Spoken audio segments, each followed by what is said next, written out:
Hujan deras mengguyur desa Lodra malam itu, disertai gemuruh petir yang memecah langit gelap. Diki kecil bersembunyi di bawah kolong rumah kayu, tubuhnya menggigil kedinginan dan ketakutan. Suara ranting patah dan pintu rumah tetangga yang terbanting menandakan sesuatu yang buruk sedang mendekat. Matanya menatap gelapnya malam, mencoba menahan napas setiap kali langkah kaki berat terdengar semakin dekat. Tiba-tiba, pintu rumahnya dipecahkan dengan keras. Seorang pria besar bertelanjang dada, botak dan berwajah bengis, menendang masuk, diikuti oleh beberapa preman yang siap membantai. Suara jeritan ibunya menggema, dicampur dengan perintah kasar sang ayah agar Diki bersembunyi. Namun, ketakutan dan ketidakberdayaan membuat tubuhnya membeku. Diki menahan air mata saat melihat ayahnya beradu tenaga dengan para penyerbu. Pukulan, tendangan, dan suara pecahnya kayu mengisi ruang kecil itu. Ibunya mencoba melindunginya, menutupi tubuh Diki dengan tubuhnya sendiri. Tapi kekuatan sang ibu kalah dengan brutalitas Ikun Botak, sang pemimpin yang tersenyum kejam di antara cahaya lampu yang remang. Api mulai menyala di sudut rumah akibat lilin yang terjatuh. Asap dan bau hangus menyelimuti seluruh ruangan. Diki menutup hidungnya, sesekali menatap wajah ayahnya yang mulai berdarah. Semua terasa seperti mimpi buruk yang tak kunjung usai. Tangisan kecilnya hampir tertelan oleh gemuruh hujan. Ikun Botak mendekat dengan langkah lambat, matanya memandang Diki dengan sinis. "Lihat, anak kecil, dunia ini kejam bagi yang lemah," katanya sambil menendang tubuh ayah Diki yang sudah terkulai lemah. Diki merasakan amarah pertama kali mengalir deras di dalam dadanya, bercampur dengan ketakutan yang menusuk setiap inci tubuhnya. Dalam sekejap, rumah itu menjadi medan api dan darah. Diki mematung ketika melihat ayahnya jatuh tak berdaya, dan ibunya menjerit terakhir kali sebelum tubuhnya terseret ke lantai. Suara gemuruh petir seolah menambah kesuraman malam itu, menandai akhir dunia kecil Diki. Semua yang ia cintai lenyap dalam hitungan menit. Dengan hati yang hancur dan tubuh yang gemetar, Diki merangkak keluar dari reruntuhan rumah. Hujan membasahi wajahnya, menghapus jejak air mata dan darah, tapi tidak menghapus rasa sakit yang membekas dalam hati. Ia menatap gelapnya hutan di ujung desa, bertekad untuk tidak pernah menjadi lemah lagi. Di dalam hatinya, sebuah janji lahir di tengah hujan deras dan malam penuh duka itu. Suatu hari, ia akan membalaskan dendam pada Ikun Botak, pembunuh orang tuanya. Air hujan menetes di pipinya, bercampur dengan darah dan lumpur, menjadi saksi kelahiran seorang pemuda yang akan dibentuk oleh kegelapan dan amarah. Diki berlari menjauh dari desa yang terbakar, tubuhnya basah kuyup dan tubuh kecilnya hampir tak kuat menahan dingin hujan. Hanya satu yang menancap kuat dalam pikirannya, dendam. Ia tidak tahu kemana harus pergi, hanya mengikuti insting dan sisa keberanian yang tersisa setelah malam yang mengerikan itu. Dalam kabut dan hujan, sosok seorang pertapa tua muncul di tengah jalan setapak, menatapnya dengan mata tajam namun penuh perhatian. "Anak muda, kau membawa luka yang dalam." Suara pertapa itu berat, tetapi menenangkan. Diki tidak menjawab, hanya menatapnya dengan mata merah dan napas tersengal. Pertapa itu memperkenalkan dirinya sebagai Kiranu Wijaya, seorang penjaga ilmu kuno di puncak Gunung Lodra. Tanpa banyak bicara, Kiranu memberi tanda agar Diki mengikuti jalannya, seolah memahami penderitaan dan kemarahan yang terbakar di hati pemuda itu. Mendaki gunung di tengah hujan bukanlah hal mudah, tetapi Diki merasa tubuhnya mendapatkan kekuatan aneh dari kemarahan yang membara. Setiap langkah terasa berat, namun tekad untuk belajar dari Kiranu lebih kuat daripada rasa lelah. Malam demi malam, mereka menembus hutan lebat, melalui sungai yang deras, dan mendaki tebing curam. Dalam perjalanan, Kiranu mengajarkan Diki tentang kesabaran dan pentingnya menenangkan batin, meski kemarahan masih menyala di dadanya. Setibanya di puncak gunung, Diki melihat sebuah gubuk sederhana yang dikelilingi kabut tebal. Disinilah Kiranu menyimpan ajian gelap Sayuta, ajian kuno yang hanya bisa dikuasai oleh hati yang hancur namun teguh. "Ini bukan sekadar ilmu untuk membunuh," kata Kiranu sambil menatap Diki. "Ini kekuatan yang bisa menelan jiwamu jika kau menggunakannya untuk dendam semata." Hari-hari pertama pelatihan dimulai dengan disiplin keras. Diki belajar mengontrol napas, menenangkan pikiran, dan merasakan energi gelap yang ada di sekitarnya. Tubuhnya dipaksa menahan dingin, lapar, dan lelah. Kiranu mengajarkan mantra, gerakan bayangan, dan teknik menghilang dalam kegelapan. Setiap kali gagal, Diki jatuh tersungkur, namun setiap kali bangkit, amarahnya berubah menjadi bahan bakar untuk menguasai ajian itu. Suatu malam, Kiranu menguji Diki dengan menghadapkan bayangan menyeramkan dari masa lalunya, suara jeritan ibunya, wajah ayahnya yang terkulai, dan tawa ikon botak yang kejam. Diki menahan napas, merasakan darahnya mendidih, dan untuk pertama kalinya ia mampu mengendalikan kemarahan itu, menjadikannya energi yang fokus. Kiranu tersenyum tipis, menyadari bahwa muridnya memiliki tekad yang jarang dimiliki manusia. Pelatihan semakin intens. Diki belajar bergerak tanpa suara, menyatu dengan bayangan malam, dan memanggil kekuatan ajian untuk memperkuat tubuh dan indera. Kadang rasa sakit dan penderitaan hampir membuatnya gila, namun dendam yang telah berakar dalam hatinya menahan semua itu. Kiranu mengingatkannya berulang kali, "Ingat, Diki, ajian ini seperti pedang bermata dua. Jika kau biarkan amarah menguasaimu, ia akan memakan jiwamu sendiri." Beberapa bulan berlalu, dan Diki yang dulu kecil dan takut kini telah menjadi pemuda dengan tubuh kuat, mata penuh tekad, dan hati yang terbiasa menahan sakit. Malam itu, ia berdiri di puncak Gunung Lodra, menatap kota di kejauhan, Cakrabuana, tempat ikon botak kini berkuasa. Dendamnya lebih tajam, tekadnya lebih membara, dan langkahnya kini sudah pasti. Ia siap menuruni gunung untuk menuntaskan janji yang lahir dari tragedi malam hujan itu. Diki menuruni Gunung Lodra saat fajar mulai merekah, tubuhnya kuat dan gerakannya lincah seperti bayangan. Setiap langkah menuju kota membawa ingatan tentang malam tragis yang menelan keluarganya. Hujan beberapa hari terakhir membuat jalur gunung licin, tapi tekad Diki jauh lebih kuat daripada rasa lelah. Di kepalanya hanya satu tujuan, Cakrabuana, kota di mana ikon botak menebar ketakutan dan kekejaman. Setibanya di pinggiran kota, Diki mengamati setiap sudut jalan dengan mata tajam. Kota itu ramai oleh pedagang dan warga kecil, tapi di balik keramaian, bayangan gelap geng ikon botak selalu mengintai. Preman-preman itu berjalan di gang-gang sempit, menagih hutang dan memalak rakyat kecil tanpa ampun. Diki merasakan darahnya mendidih, semua rasa sakit yang tertahan selama bertahun-tahun kini berubah menjadi fokus yang dingin dan mematikan. Diki menyamar sebagai tukang servis elektronik, membuka bengkel kecil di salah satu gang kota. Dari sini, ia bisa mengamati gerak-gerik anak buah ikon botak, mencatat siapa yang sering muncul di markas, dan siapa yang paling kejam. Di malam hari, ia melatih kemampuan bayangan dan gerakan tanpa suara, menyatu dengan gelapnya kota. Setiap malam, kota itu menjadi medan latihan yang sempurna untuk membentuk dirinya menjadi pemburu bayangan. Hari demi hari, Diki mulai menyingkirkan preman-preman kecil yang menjadi kaki tangan ikon botak. Tubuh mereka ditemukan di gang sempit dengan tanda misterius berupa simbol mata hitam, tanda kekuatan ajian gelap Sayuta. Masyarakat mulai takut, tapi tidak tahu siapa dalang di balik itu. Diki hanya tersenyum tipis di balik topengnya, merasakan darah dan amarah musuh mengalir melalui setiap serangan yang ia lancarkan dari bayangan malam. Suatu malam, Diki menghadapi preman bernama Jaka Serigala, salah satu anak buah yang terkenal sadis. Pertarungan mereka cepat dan brutal, bayangan Diki menari di antara tiang lampu dan dinding, membuat Jaka terjerat dan tak berdaya sebelum sempat menjerit. Ini adalah bukti pertama bagi Diki bahwa ia mulai menguasai ajian itu sepenuhnya, dan ikon botak bukanlah lawan yang tak tergoyahkan seperti yang ia bayangkan. Di sela-sela aksinya, Diki bertemu dengan Rara, gadis penjaga warung sederhana yang tak mengenal dunia kekerasan. Ia tersenyum pada Diki, memberikan air hangat dan kata-kata yang menenangkan hati yang hampir hilang dalam kegelapan. Hati Diki bergetar, menyadari bahwa dendamnya bukan satu-satunya alasan ia hidup. Rara menjadi cahaya kecil yang mengingatkannya bahwa dunia tidak sepenuhnya gelap. Namun, setiap malam membawa risiko yang lebih besar. Ikon botak mulai curiga ada seseorang yang mengganggu bisnisnya, dan ia memerintahkan anak buahnya untuk lebih waspada. Diki menyadari bahwa pertarungannya bukan sekadar fisik, perang psikologis dimulai. Setiap langkah harus diperhitungkan, setiap gerakan disusun seperti strategi pembunuhan dalam bayangan. Kota itu perlahan menjadi medan perangnya, dan Diki adalah hantu yang tak terlihat.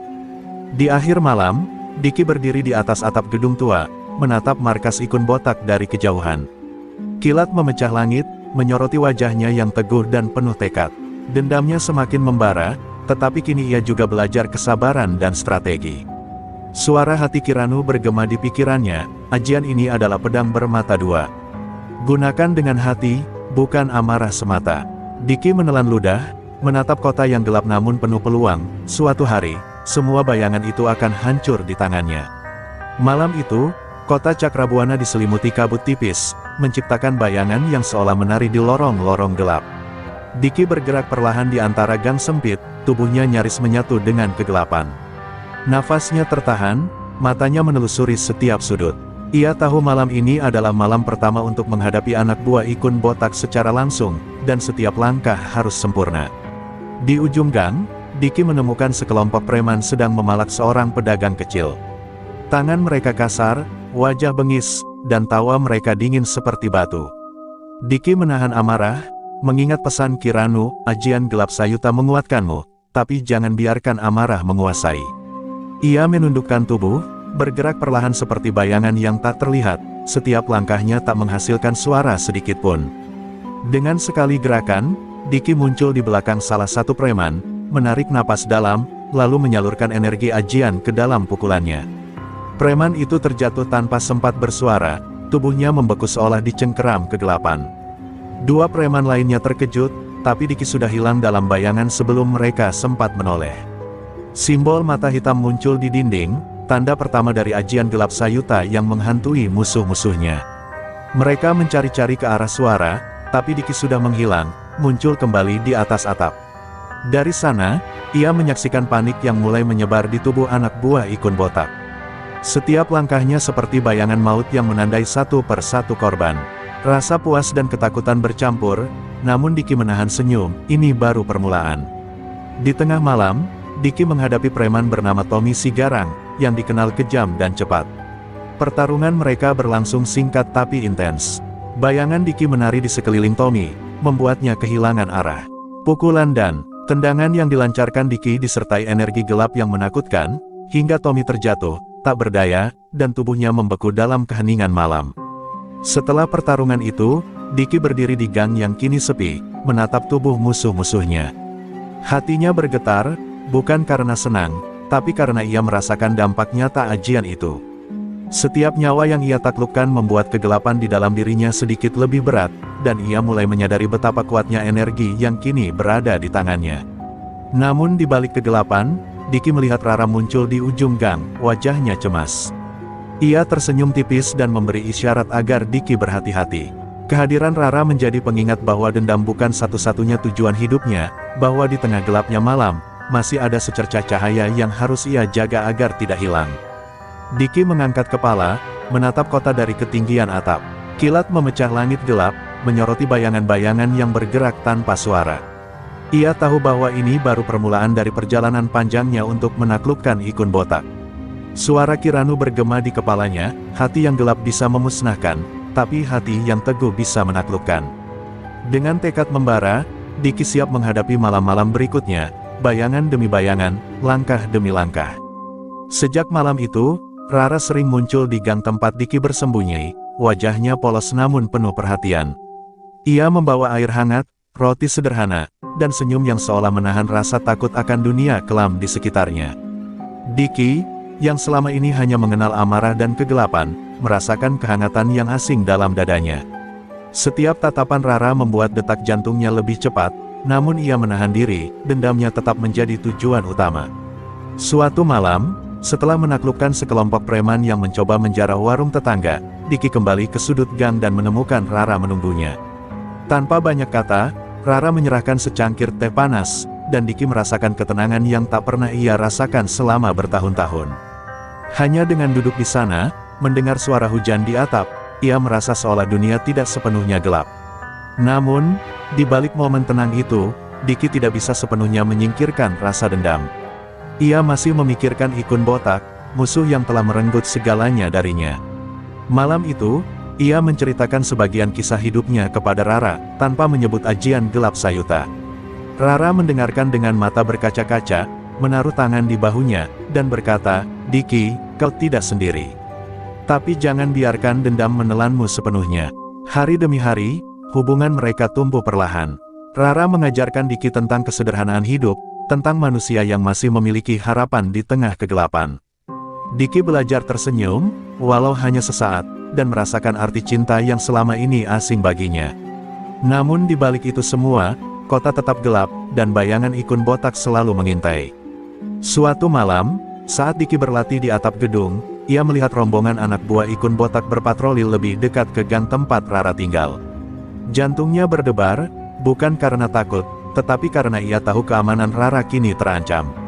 Ia mendekat padanya, menatap mata Rara, dan berbisik, "Aku akan menjaga kau. Tidak ada yang boleh menyakitimu."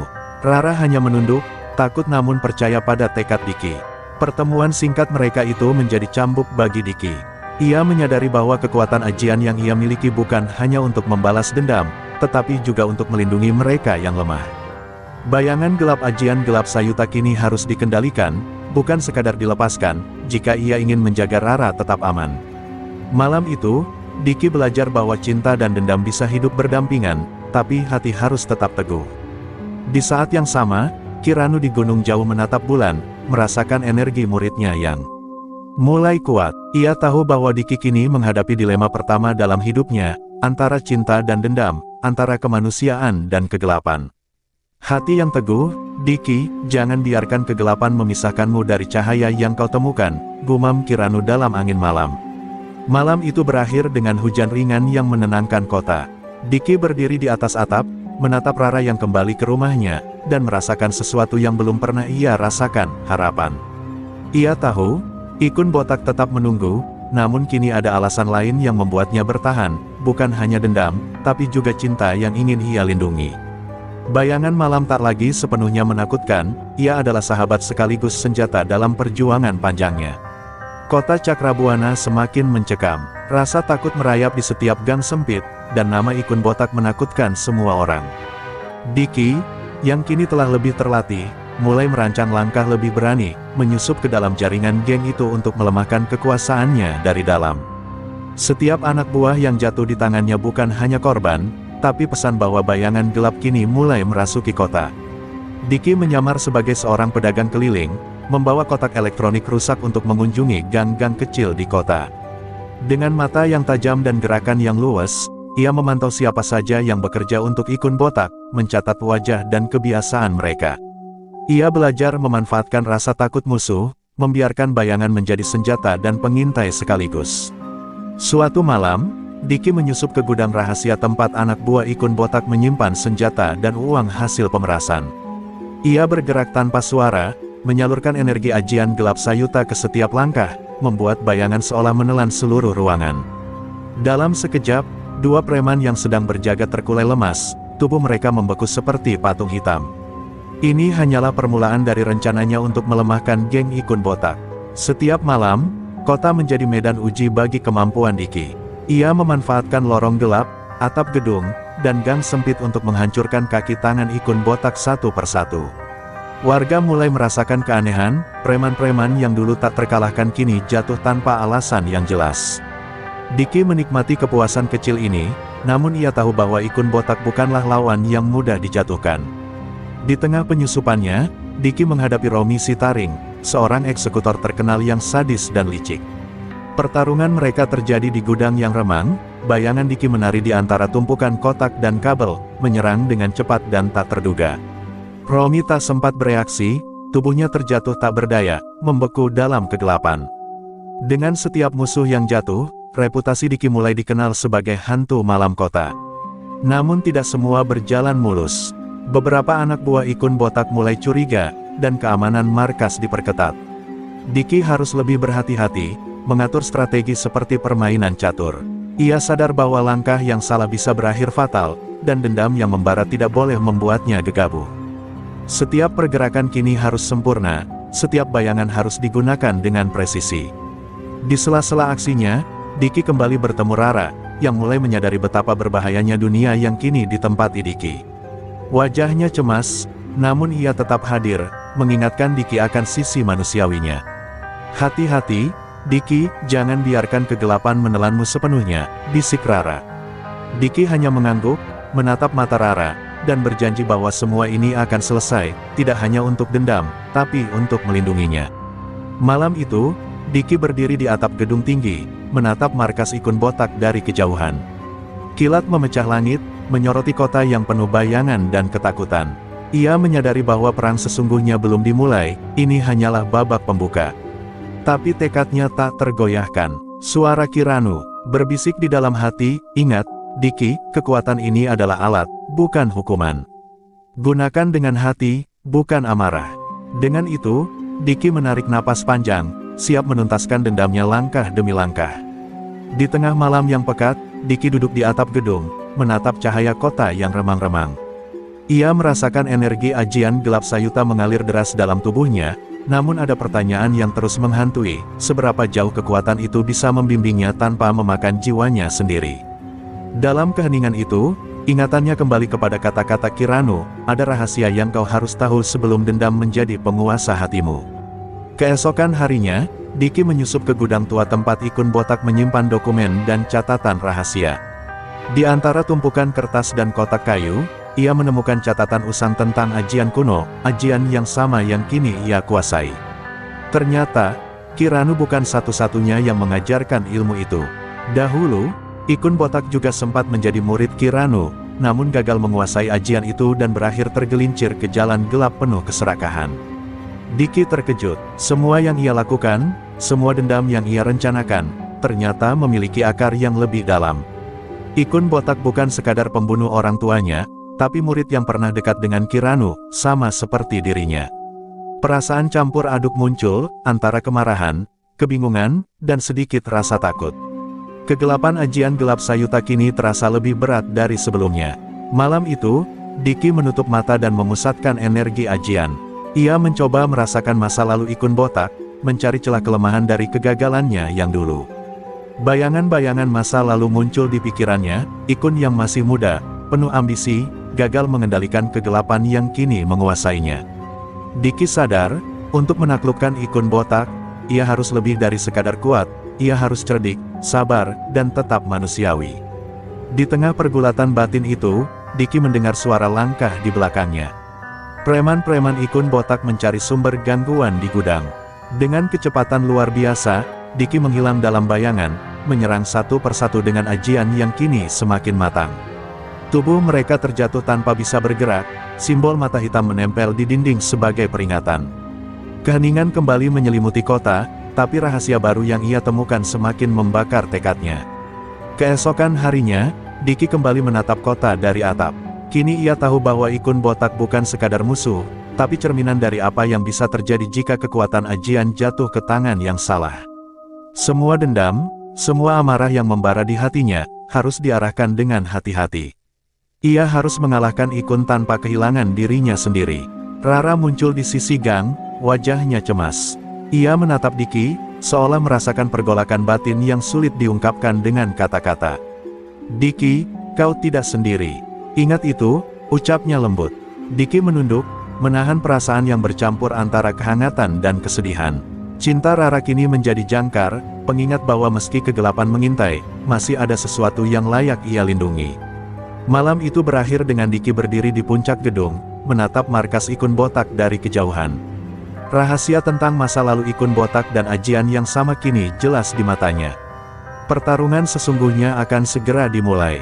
Dengan tekad bulat, ia menelan napas, membiarkan bayangan ajian gelap Sayuta mengalir di tubuhnya, siap menghadapi malam yang penuh pertumpahan dan dendam.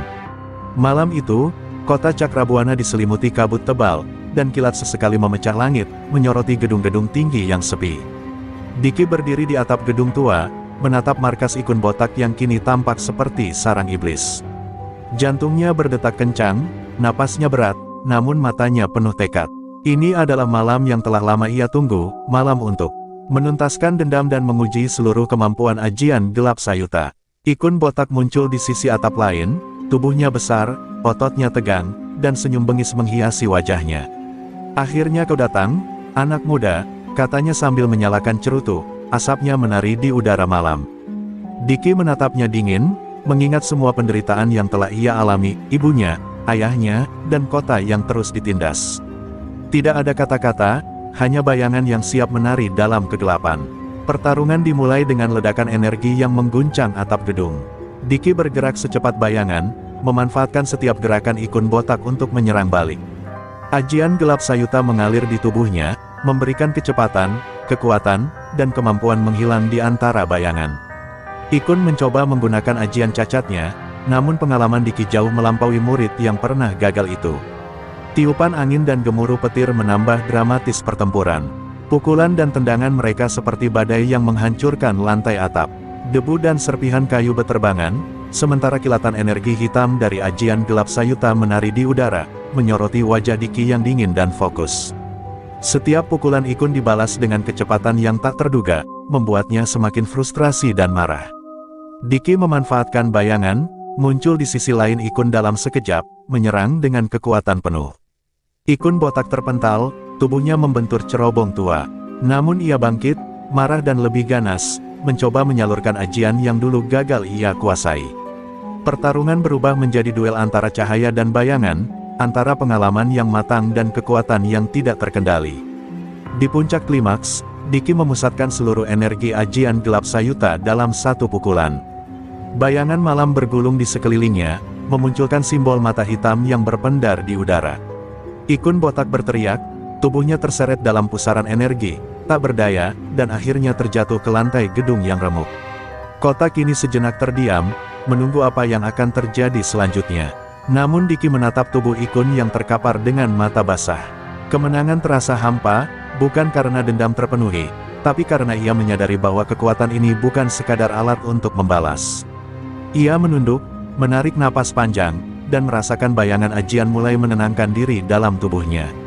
Semua dendam yang lama kini telah menemukan titik akhir. Malam itu, Diki berdiri di atap gedung, menatap kota yang kini sedikit lebih aman. Rara muncul dari gang bawah, wajahnya lega, namun khawatir. Diki tersenyum tipis, menatapnya, dan berkata dalam hati, ini bukan akhir. Tapi setidaknya, malam ini aku masih manusia. Kilat terakhir malam itu menyoroti wajahnya yang tegas, sebagai saksi lahirnya seorang pemuda yang telah menaklukkan dendam dan bayangan gelap. Setelah malam pertarungan yang mengguncang kota Cakrabuana, Diki duduk di atap gedung yang remuk, menatap kota yang basah oleh hujan sisa badai. Suasana sunyi menyelimuti, hanya suara tetes air hujan yang jatuh dari genting yang terdengar. Tubuhnya lelah, dan meski Ikun botak kini tak berdaya, hati Diki terasa kosong.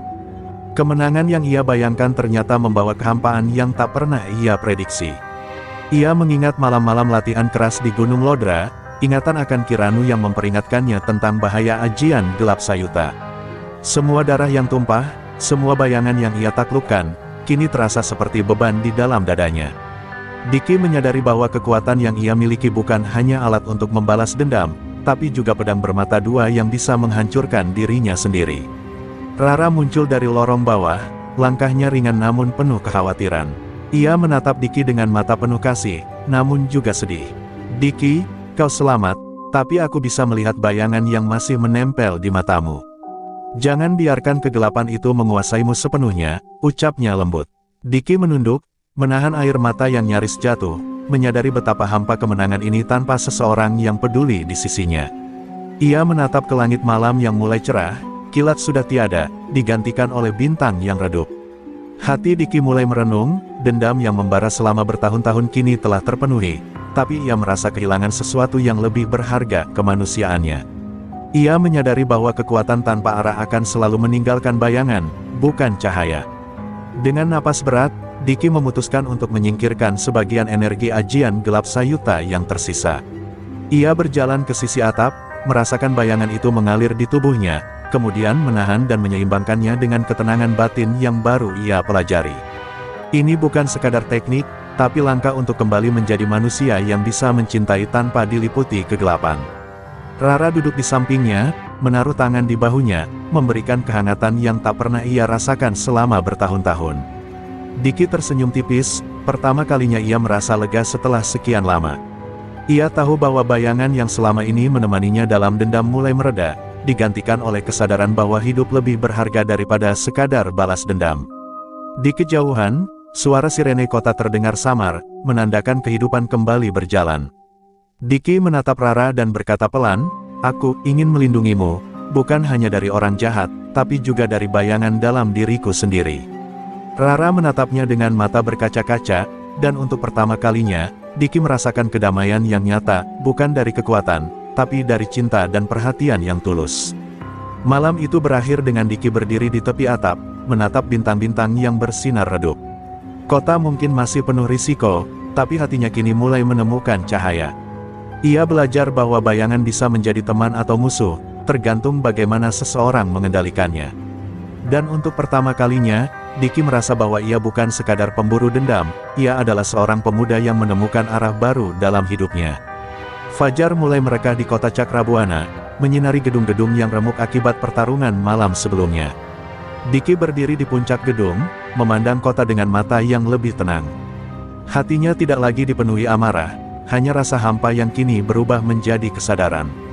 Ia menyadari bahwa dendam telah selesai, dan kini saatnya menata hidup kembali. Bukan sebagai pemburu, tapi sebagai pelindung. Diki menuruni gedung dengan langkah mantap, menuju tempat di mana Rara menunggu. Gadis itu tersenyum hangat, menahan kekhawatiran yang sempat membayangi hatinya. Tanpa kata, Diki meraih tangan Rara dan merasakan kehangatan yang menenangkan. Ia tahu, meski dunia masih penuh kegelapan, kehadiran Rara adalah cahaya pertama yang mampu menembus bayangan dalam dirinya. Ia kemudian berjalan menuju dasar Gunung Lodra, di mana Kiranu menunggunya. Diki menggali tanah di sebuah tebing terpencil, menanam ajian gelap sayuta ke dalam lubang yang dalam dan tersembunyi. Ia berbisik pada dirinya sendiri dan pada guru yang menatap dari kejauhan, kekuatan ini terlalu berbahaya untuk dimiliki manusia. Semoga tidak ada yang menyalahgunakannya lagi. Kiranu mengangguk, bangga melihat muridnya memilih jalan yang benar. Diki, kau telah melewati ujian terdalam. Bukan sekadar kemampuan fisik atau ajian yang kau miliki, tapi pengendalian hati. Kegelapan tidak akan menelanmu karena kau tahu cahaya mana yang harus kau ikuti, ucapnya dengan suara lembut namun penuh makna. Malam berikutnya, Diki kembali ke kota, namun kini langkahnya bukan untuk balas dendam. Ia menolong warga yang tertindas, membangun kembali gang-gang yang hancur, dan membantu mereka yang pernah hidup di bawah bayangan. Ikun botak, setiap tindakan membawa ketenangan, bukan ketakutan. Kota yang dulu gelap kini mulai merasakan harapan yang baru, meski masih rapuh. Rara selalu ada di sisinya, menemaninya melewati hari-hari yang sulit namun penuh harapan. Diki menyadari bahwa cinta dan kasih sayang lebih kuat daripada dendam atau kekuatan gelap. Setiap senyum Rara adalah pengingat bahwa hidup bukan hanya tentang membalas, tapi juga melindungi dan membangun kembali. Di puncak Gunung Lodra, Diki menatap langit senja yang memerah indah, merasakan angin yang menyejukkan. Bayangan ajian gelap sayuta kini terkubur dalam tanah, dan ia tahu bahwa kegelapan tidak akan kembali menghantuinya. Ia tersenyum tipis, menutup mata sejenak, dan mengucapkan doa untuk orang tuanya, untuk Kiranu, dan untuk Rara, mereka yang membimbingnya melalui malam gelap. Diki kini bukan lagi anak kecil yang kehilangan segalanya. Ia adalah pemuda yang telah menaklukkan dendam, mengendalikan kegelapan, dan menemukan cahaya dalam hidupnya. Kota Cakrabuana mungkin masih penuh risiko, tetapi di hatinya, ia membawa terang yang tak tergoyahkan. Dan untuk pertama kalinya, Diki melangkah ke dunia bukan sebagai pemburu bayangan, tapi sebagai pelindung cahaya di ujung gelap.